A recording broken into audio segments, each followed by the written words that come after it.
আজকে দাঁত মাজা হয়েছিল? হয় শীতকালে দাঁত মাজেন আপনারা? মাঝে। আচ্ছা আমি শুনলাম আপনারা নাকি শীতকালে মাজবো নাকি, আমি গরমের দিনও মাঝে, আচ্ছা শীতকালে মাঝে। আমি শুনলাম এই যে যারা বাইদানি আছে যারা হচ্ছে তারা হচ্ছে শীতকালে মনে করেন এক সপ্তাহে গোসল করেন, এটা কি সত্যি কথা?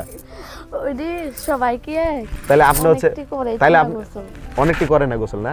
যেমন আপনি এক সপ্তাহ ধরে গোসল করেন না, আপনি এক সপ্তাহ ধরে গোসল করেন না? আমি? হ্যাঁ হ্যাঁ না, দর্শক উনি এক সপ্তাহ ধরে গোসল করে না, ডেলি তো গোসল করি। তাহলে না করলেন আগে? আমি ওটা বুঝতে পারি না, আমি আমার দামি আপনার ভাষাটা বুঝতে পারি না। আমার প্রতিদিন হচ্ছে হারপিক দিয়ে দাঁত মাজেন আপনি, তাই না? দর্শক শ্রোতা, উনি কিন্তু প্রতিদিন হারপিক দিয়ে দাঁত মাজে, উনি স্বীকার করছে। হারপিক দিয়ে কি করে জানেন? কি হারপিক দিয়ে কি করে বলেন তো? ওইটি হারপিক দিয়ে দাঁত মাজেন না আপনি? বেরে দর্শক শোনেন, হারপিক হচ্ছে এক পর্যায়ে একটা ক্লিনার যেটা দিয়ে হচ্ছে টয়লেট পরিষ্কার করে, ও ওটা দিয়ে আপনি দাঁত মাজেন।